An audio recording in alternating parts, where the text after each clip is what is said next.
olmasın ayan, yanık türkülerle vurmayın beni.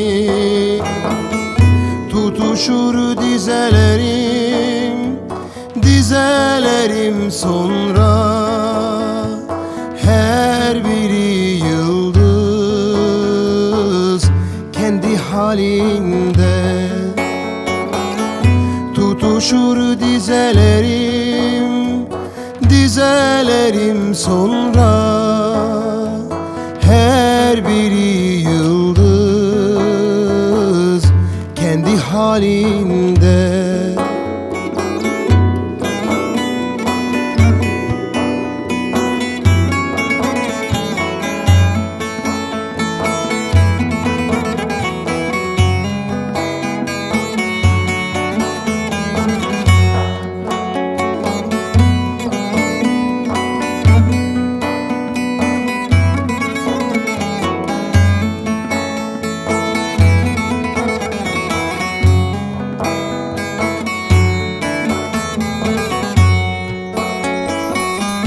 Geceleri inen sessizlik, umarsız açan gizli yaradır. İşte gene yükseldi duvarlar, etme gözlerim, koru kendini. İşte gene yükseldi duvarlar, etme gözlerim, koru kendini.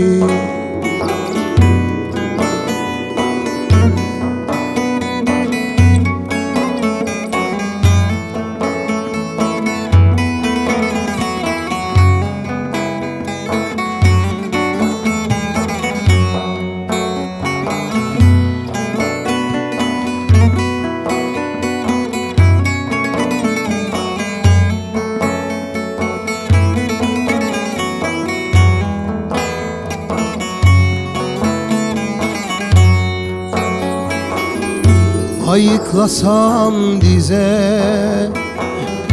dizelerimden acı dönür duvar nemini. Kirli gömleğimi koklarmış annem, koklasın türkümü sıcak bir ekmek gibi. Kirli gömleğimi koklarmış annem, koklasın şiirimi sıcak bir ekmek gibi.